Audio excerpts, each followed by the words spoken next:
여러분 인생을 살면서 가장 어렵다고 하는 것이 무엇이라고 생각하십니까? 아마 사람마다 다르겠죠? 공부를 하는 학생은 공부가 가장 어렵다고 생각할 거예요. 돈 버는 사람은 돈 버는 일이 가장 어렵다고 생각할 거예요. 그는 맞는 말입니다. 왜냐하면 사람마다 형편과 처지가 다르기 때문에 자기 입장에서 볼 적에 이것이 어렵다 이렇게 말할 수 있겠죠?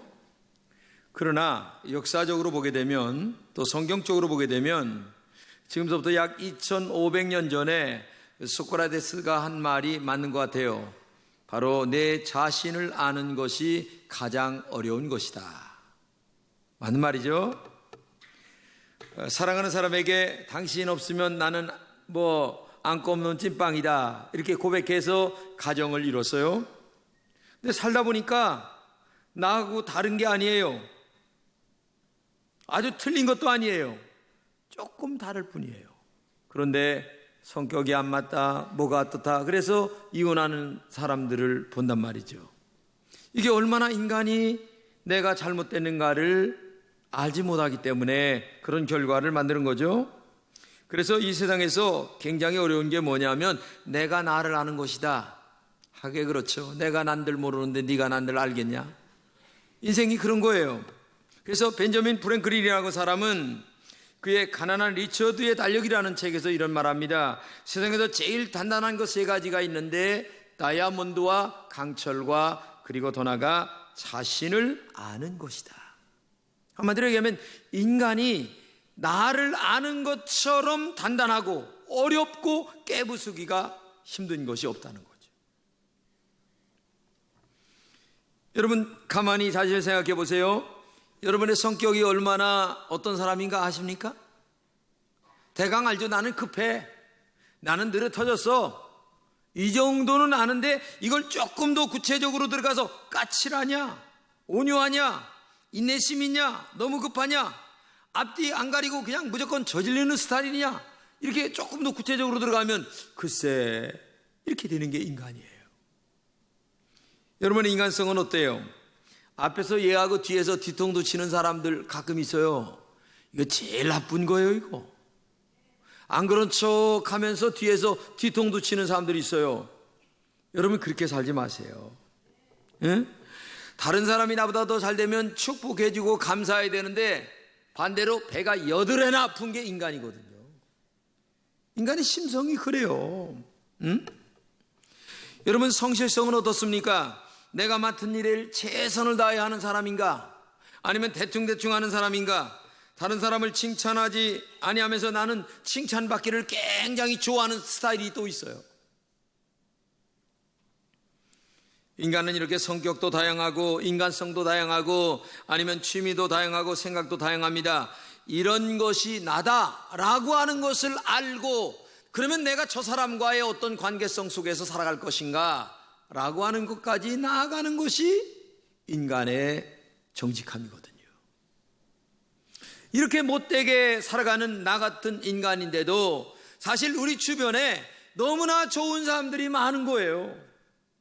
가끔 신문에 아니면 방송에 나쁜 사람 나오지만 그거요 솔직히 얘기하면 퍼센테이지로 떼자면 1%도 안 됩니다. 그런데 그것이 도배를 하는 것처럼 보이지만 99%의 좋은 사람들 때문에 이 나라가 그래도 유지가 되고 있는 거예요. 얼마나 감사한 일이에요. 그래서 그런 사람들이 못된 나를 받아주기도 하고 이해하기도 하고 용서하기도 하고 사랑해 주기도 때문에 오늘 내가 이렇게 존재하고 살아가는 거예요. 여러분 쇼팽이라는 사람 알죠? 음악가. 지난해 조성진이라고 하는 친구가 쇼팽의 17번째 대회에서 우리나라 사람으로 아주 피아니스트에서 아주 우승을 한 친구가 있어요. 근데 쇼팽이라고 하는 친구의 음악을 들어보면 곡이 빠르질 않아요. 그리고 약간 느리면서도 깊은 생각에 잠기게 만들어요. 근데 그 당시에 음악의 분류가 좀 빨랐어요. 그러니까 느린 곡은 별로 히트를 못 치고 있었어요. 그래서 그의 선배인 리스트와 함께 살면서 나는 음악에 소질이 없는가 봐. 왜? 자기 음악이 괜찮은 것 같은데도 뜨질 않으니까. 근데 리스트는 알았어요.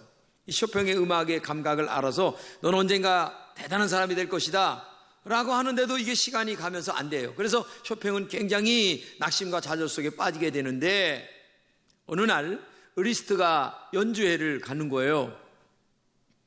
많은 사람들이 리스트가 한다고 하니까 초청되어 왔어요. 근데 제가 지금부터 연주를 하는데 불을 끄고 연주를 하겠습니다. 불이 다 나갔어요. 그런데 연주를 하는데 옛날에 리스트의 곡이 아니에요. 리스트는 좀 빠르거든요. 근데 이게 약간 느리면서도 감성이 있고 깊은 그 내면의 세계를 타치하는 이 음률이 터져 나오는데, 이게 보통 은혜가 되는 게 아니에요, 사람들 마음속에. 그래서 사람들이 굉장히 감동을 받았어요. 그 연주가 끝난 후에 불이 딱 켜져서 인사를 하는데 누가 인사를 합니까? 리스트가 인사를 하는 게 아니라 쇼팽이 인사를 하는 거예요. 박수가 터져 나오고 그때부터 쇼팽이 뜨기 시작하는 거예요. 아마 리스트가 없었으면 이 쇼팽은 역사에서 이렇게 인물이 되지 못했을 것이다 라고 평론가들은 얘기 정도 할 정도입니다. 그러니까 한마디로 얘기하면 리스트라고 하는 좋은 사람 때문에 이 쇼팽이라고 하는 사람이 빛을 보게 되고 역사의 인물이 되게 되는 거죠. 그러니까 우리 주변에는 이렇게 대단하게 좋은 사람들이 옆에 있기 때문에 오늘이라고 하는 이 사회가 만들어져 가고 있고, 또 이렇게 아름다운 사회가 지금 되어가고 있다고 저는 생각을 해요. 여러분, 이렇게 다양하고 또 좋은 사람도 있고 힘든 사람도 있고 어려운 사람도 있고 나쁜 사람도 있는 속에서 나는 과연 어떤 사람인가? 한번 자신에게 질문해 보란 얘기죠, 솔직하게. 오늘 본문에서 자신이 어떤 사람인가를 얘기한 사람인데 그게 누구냐? 바울 사도입니다. 바울 사도는 자기 자신을 알고 난 다음에 죄인 중에 나는 괴수다, 이런 말을 합니다. 자, 그러면 바울이 알고 있는 자신이 어떤 사람이냐? 오늘 본문에는 5가지로 얘기해. 첫째는 비방하는 사람이라고 얘기합니다. 이 비방이라고 하는 말은 모독자, 회방자라고 하는 뜻이 있습니다. 바울은 다른 사람들을 막 헐뜯었어요. 특별히 예수 믿는 사람을 막 헐뜯었어요. 사실 자기가 그 사람을 만나서 얘기를 들은 게 아니에요. 다른 사람이 듣고 해서 빙글빙글 돌고 전해진 얘기를 와서 듣고 나서 자기 하나에 휠이 꽂혀 있는 이 바울이 예수 믿는 사람들을 진짜 비방했죠. 우리 주변에도 이런 사람들 많습니다. 그 사람에게 직접 물어보고 들어보지 않고서는 남의 얘기 단정 짓지 마세요. 그러냐 이렇게만 얘기해야지, 다른 사람이 한 말을 갖다가 단정지면 내가 얼마나 큰 비방자가 되는가를 알아야 되죠. 두 번째는 폭행자였다. 난폭한 사람, 오만한 사람이란 말입니다. 이 말을 다른 말로 얘기하면 다루기 힘든 동물이란 뜻이 있어요. 사실 그 당시 이 바울은 다루기 힘든 동물이었습니다. 왜? 자기 하나의 철학에 빠져서 다른 것들은 전혀 용납을 안 하는 거예요. 그것이 좋다 나쁘다 이런 게 없어요. 하나에 빠져서 내 거 아니면 너희들은 다 나빠, 이런 사고방식 속에 있는 사도 바울이었기 때문에 정말 다루기 힘든 사람이었어요. 그리고 세 번째는 박해자였다고 얘기합니다. 박해자는 다른 말로 핍박하는 사람이에요. 특별히 예수 믿는 사람을 핍박했잖아요. 예수 믿는 사람이라고 하면 물불을 가리지 않고 감옥에다 집어넣으려고 애를 썼던 사람이 바울이었어요. 성경은 이렇게 얘기합니다. 같이 읽겠습니다.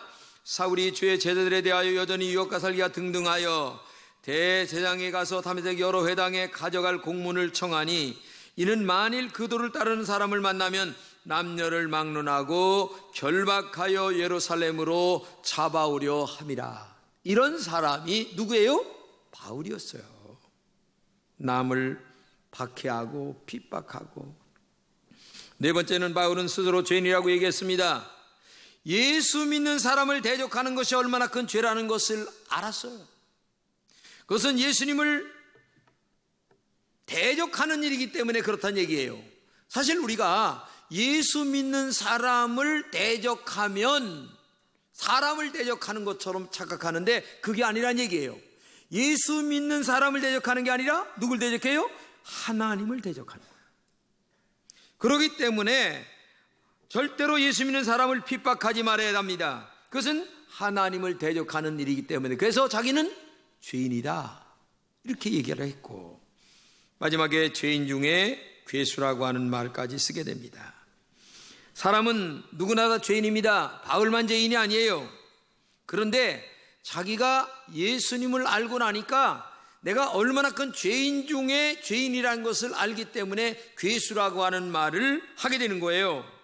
사실 예수 믿는 사람을 핍박을 했는데 그거는 아까 얘기한 것 마냥 예수 믿는 사람을 핍박한 게 아니라 성경에 얘기하는 대로 예수님을 핍박한 것이 된 거예요.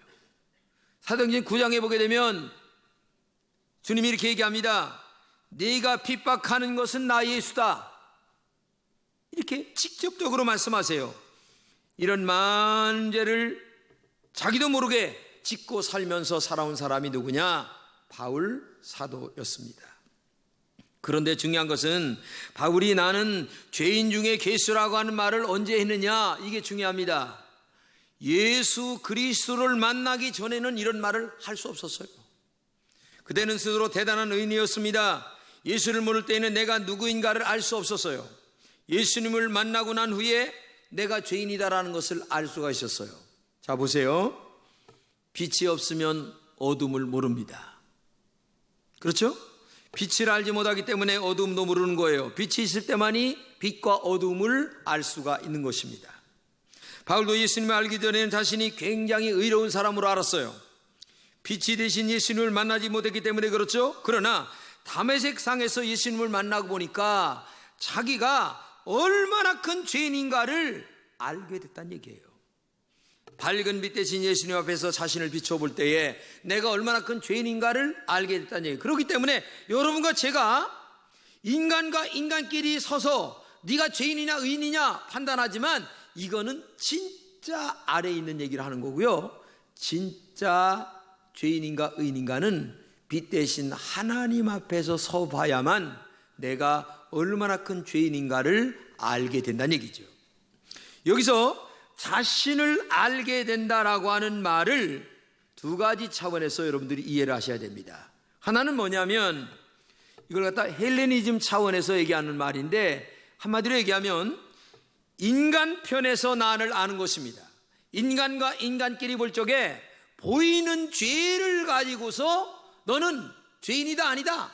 그래서 사람 편에 서서 사람을 판단하는 방법이 있고 하나는 히브리즘임 사고방식인데 한마디로 얘기하면 하나님 앞에서 나를 보는 나를 얘기하는 거예요. 그러니까 한마디로 얘기하면 하나님 앞에서 나를 볼 때에 내가 진정 누구인가를 알게 된다는 얘기죠. 하나님은 전능하십니다. 살아계십니다. 우리의 내면의 생각과 속까지 알고 계세요. 그런 하나님 앞에서 내가 어떤 존재인가를 알 때에 그게 진정한 나를 아는 것이지, 아니 인간과 인간끼리 보여지는 것만 가지고서 어떻게 사람을 판단하겠냐 그 말이에요. 그러니까 오늘 사도 바울은 지금 하는 얘기가 내가 하나님 앞에 서 보니 내가 정말 죄인 중에 괴수다 이런 말을 하는 거예요. 여러분들도 정말 사람 앞에서 섰을 때에는 굉장히 의인인 사람들이 많아요. 그러나 하나님 앞에서 내 신앙의 양심과 그리고 원죄까지 나의 죄를 정죄하시는 그분 앞에 나를 정직하게 내놓을 때에 내가 얼마나 큰 죄인인가 아니면 의인인가를 그때서 판단할 수가 있다는 얘기죠. 그래서 성경은 사람에게 이렇게 얘기합니다. 내 자신을 알라 이런 말보다는 하나님을 먼저 알아라.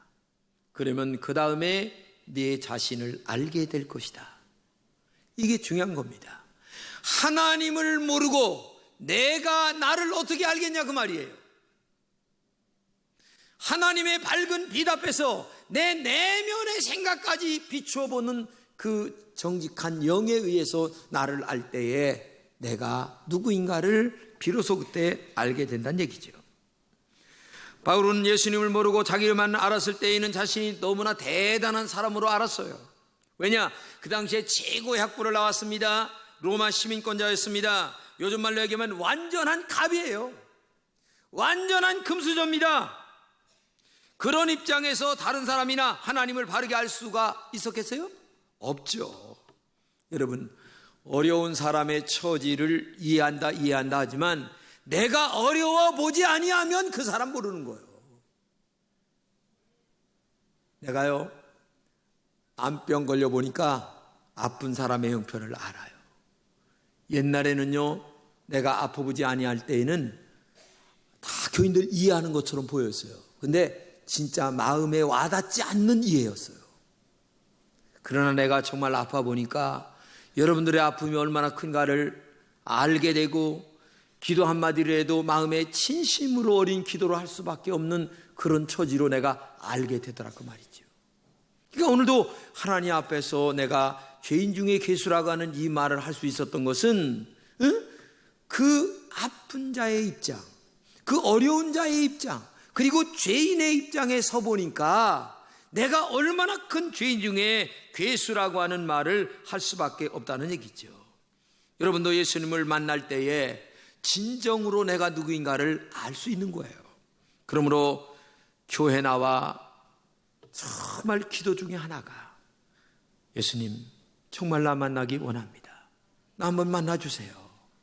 그래서 내가 진실한 그리스도인이 되길 원합니다. 이 기도 항상 하셔야 됩니다. 하나님의 영이 여러분들의 마음을 타치하기를 주님의 이름으로 축복합니다. 그런 만남의 이 은혜가 있을 때만이 진정으로 내가 누구인가를 알게 되고, 내가 누구인가를 알게 될 때에 사람과의 관계가 바르게 되기 시작하는 거예요. 그러면 바울이 어떻게 죄인 중에 나는 괴수라고 하는 말을 할 수 있었을까요? 오늘 본문에 이렇게 얘기합니다. 내가 긍휼을 입은 까닭은 예수 그리스도께서 내게 먼저 일체 오래 참으심을 보이사, 이렇게 말하는데, 한마디로 얘기하면 하나님의 은혜로 말미암아 내가 누구인가를 알았다는 거예요. 아니, 예수 믿는 사람 핍박하러 다니고 예수 믿는 사람 잡아다가 감옥에 가두는 이 바울에게 하나님이 오래오래 참았어요. 오래오래 참으시다가 어느 날 갑작스레 성령으로 나타나셔서 바울을 만나 주십니다. 누구십니까? 네가 핍박하는 예수다. 여기서 거꾸로 친 거예요. 그 말을 한마디로 얘기하면 긍휼하심 때문에, 은혜로, 십자가의 은혜로 내가 누구인가를 알게 되도록 하나님이 나를 만나 주셨다는 거예요. 그렇기 때문에 교회는 은혜로 되는 줄로 믿습니다. 여러분들이 정말 교회 나오게 된 것도 은혜입니다. 내가 나오고 싶다고 해서 나온 게 아니에요. 누구의 전도를 통해서 나왔지만은 실상은 하나님의 은혜로 그 사람을 통하여 전도가 되게 하셨고, 그리고 오늘 교회 나와 알게 됐고, 더 나아가 이제는 여러분들이 하나님을 만날 때에 내가 누구인가를 알게 되고, 그 다음에 하나님이 누구인가를 알게 되고, 그리고 그 다음에 내가 어떻게 살아가야 될 것인가를 알게 하시는 은혜가 여러분들에게 있게 될 줄로 믿습니다. 그렇기 때문에 우리는 어느 것 하나 은혜가 아닌 것이 없어요. 여러분, 오늘 아침에 자고 일어나서 교회 나와 지금 예배 드리는 이 모습이 얼마나 은혜인 줄 아세요? 오늘 아침에도요, 일어나지 못한 사람들이 수두룩해요. 예? 근데 우리는 뻘떡 일어나 밥 먹고 세수하고 옷 갈아입고 하나님 앞에 나온 이 은혜가 얼마나 큰 줄 아세요? 다 나온 것처럼 보여도 그렇지 못한 사람들이 이 세상에 얼마나 많이 있는가를 여러분 알아야 돼요. 특별히 하나님을 알게 하신 것이 은혜인 줄로 믿습니다. 짐승만도 못한 나를 십자가의 은혜로 죄인인 이 내가 하나님의 그 십자가의 보혈의 은혜를 깨닫게 되고, 그 다음에 하나님의 자녀가 되고, 신분이 변하여 마귀의 자녀가 하나님의 자녀가 되게 하시고, 하나님의 성령의 은혜를 따라 오늘도 예배당에 나와 이 앉아있는 이 자체가 이게 얼마나 큰 은혜냐. 할렐루야. 이걸 알아야 되는 거예요. 에이, 괜히 전도가 돼가지고 내가 교회 나왔는지, 이게 아니에요. 여러분, 왜냐? 인간은 동물이 아니기 때문에 그래요. 인간은 일반 동물과 달라요. 왜? 영혼이라는 게 있기 때문에. 이 영혼이 구원받아야 되는 동물이기 때문에 그렇다는 얘기예요. 그렇기 때문에 오늘도 하나님의 긍휼하심이 모든 면에 날마다 은혜를 입는 여러분 되시기를 주님의 이름으로 축복합니다. 그러면 왜 죄인 중에 괴수 같은 바울에게 긍휼을 입게 하셨을까? 왜 긍휼을 입게 하셨을까? 오늘 본문에 얘기합니다. 주를 믿어 영생 얻는 자들에게 본이 되게 하려 하심이라 말씀하세요. 오늘 내가 예수를 믿어 영생을 얻는 하늘의 생명이 되었습니다. 신분의 변화가 되었습니다. 마귀의 자녀, 하나님의 자녀가 되었어요. 근데 이제 신분의 변화는 금방 되는 거예요. 근데 중요한 것은 수준이 문제입니다. 수준. 교회 나와 하나님의 자녀가 되었어요. 근데 중요한 것은 이제는 신분이 변했으면 수준이 올라가야 됩니다. 이게 수준이 올라가야 되는데 수준은 죽을 때까지 올라가는 거예요. 죽을 때까지 설교 들으면서 잘못됐구나 회개하고 또 가서 죄 짓고 또 와서 회개하고 이 짓거리를 평생 하면서 나도 모르게 조금 콩나물 크듯 커나가는 거예요. 뭐 예수 믿고 하루아침에 뭐 담배 딱 끊고 술 끊고 변화가 확 되고 그 사도 바울이나 하지 뭐. 그렇죠? 여기 나오신 분들이 담배 못 끊는 분 괜찮아요. 계속 푹푹 피우면서 나오세요. 술 잡수면서 나오세요. 근데 중요한 거는 때가 가면서 변하게 된다는 거야. 이게 하루아침에 그렇게 변하는 게 아니에요. 그러니까 너무 낙심할 것도 없고 너무 자만할 것도 없어요. 그냥 나오다 보면 하나님의 영이 여러분들의 마음을 터치하셔서 때가 되면 끊을 거 끊게 하시고 알게 하시고 아 그래 내가 이건 아니지 하는 마음도 생기게 되고 이렇게 되는 거예요. 이게 그러니까 너무 뭐 어떤 사람들은 뭐 당장 예수 믿으면 하루아침에 뭐가 되는 줄로 아는데 그렇게 되는 게 아니에요. 신분은 되는 겁니다.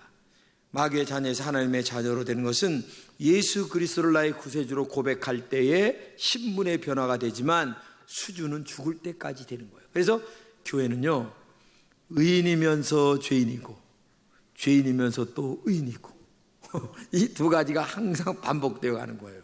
십자가의 은혜를 생각할 때는 의인이요 또 더 깊게 들어가 보면 또 죄인이야. 그래서 사도 바울이 죄인 중에 괴수라고 하는 말은요 은혜가 풍성히 느껴질수록 자기가 얼마나 큰 하나님 앞에 죄인인가를 알게 되는 거예요. 참 재미있는 사실은요 제가 목회를 거의 한 40년 했는데 할수록 더 어려워요. 이게 할수록 더 어려워요. 왜? 더 잘해야 되고 정직하게 해야 되고 바르게 해야 된다는 것을 알고 옛날에는 뭣도 모르고 그냥 열심히만 하면 되는 줄 알았어요. 근데 하면 할수록 더 어려워지는 거예요. 왜? 하나님 앞과의 관계가 더 가까워지고 더 깊어지니까. 참 그래서 신앙생활도 마찬가지란 얘기죠. 그러니까 오늘도 여러분과 제가 이 영생 얻는 자들에게 본이 되게 한다라고 하는 말이 힘들죠. 앞으로 나 때문에 예수 믿을 사람들이 얼마나 많이 있습니까? 그러면 내가 하나님 앞에 본이 되는 삶 아니면 그들에게 본이 되는 삶을 살아야 되는 거예요. 근데 예수를 오랫동안 믿었어도 본이 안 되는 사람들 많아요. 왜? 수준이 아직도 변하지 않았어. 그러니까 교회 아무개 뭐가 어떠냐 이런 소리를 듣는다 그 말이에요. 그러면서 또 마음에 또 가슴 아파하는 거예요. 또 인간은 가가지고 내가 그때 그 말을 안 했어야 되는데 내가 그 말을 해가지고 이렇게 또 회개하는 거예요. 또 그러면서 조금 변화될 거예요. 그러다 보면 내가 하는 말 한마디가 저들에게 씨가 먹히고 그 다음에 아이고 어느 날부터 아무개는 교회 나가더니 사람이 좀 변한 것 같아. 참 변한 것 같아 진짜. 안 그래요? 자네 한번 생각해보게. 이런 얘기가 오갈 수밖에 없는 거죠. 사람이 그렇게 되는 거지 하루아침에 되는 게 아니에요. 그래서 믿지 않는 자들에게 본이 되게 해야 된다는 얘기예요. 영혼이 예수의 십자가의 보혈로 씻음 받을 수 있도록 그들도 예수 믿을 수 있도록 지옥에 떨어지지 않고 천국에 갈 수 있도록 그래서 그들에게 본이 되는 삶을 살도록 하기 위하여 하나님이 우리에게 긍휼을 베풀어 교회 나와 예수 믿게 만드셨다 이렇게 말하고 있다는 거예요. 현대선교의 아버지라 불리는 윌리엄 캐리라고 하는 분이 있는데 이분의 슬로건이 하나가 있어요. 뭐냐? 하나님으로부터 위대한 것을 기대하라. 그리고 하나님을 위하여 위대한 것을 시도하라. 굉장히 유명한 말입니다. 여러분과 제가 죄인 중에 괴수는 바울만 아니라 우리 다입니다. 그런데 이런 죄인이 구원을 받아 하나님의 자녀가 되었다고 한다면 이제부터는 하나님으로부터 위대한 것을 기대해야 됩니다. 내가 더 크게 변화될 수가 있다. 그리고 난 하나님의 사람이다. 더 나아가 이제는 하나님을 위하여 내가 엄청난 일을 할 수 있는 사람이 될 것이다 라고 하는 변화된 삶을 어딘가 누구에게인가 보여주는 삶을 살아가야 된다는 거죠. 왜냐? 그것은 긍휼을 입은 하나님의 사람이기 때문에 그래요. 하나님의 너무나 큰 긍휼을 입어 하나님의 자녀가 되었습니다. 천국을 소망하며 살게 되었습니다. 이제는 그러한 믿음으로 살아가는 우리들이 하나님의 자녀답게 믿지 않는 자들의 본이 되는 변화의 삶의 역사가 우리에게 있어야 된다고 하는 말이 뭐냐? 죄인 중에 괴수가 나다 라고 하는 이 바울의 고백이 그 말이란 얘기죠. 그러므로 오늘도 죄인 중에 괴수인 이 바울의 고백이 여러분의 고백이 되어서 정말 믿지 않는 자들에게 본이 되고 얼굴이 되고 거울이 되어서 그들의 영혼을 건져내는 은혜가 여러분들에게 풍성하시기를 축복합니다. 기도합시다.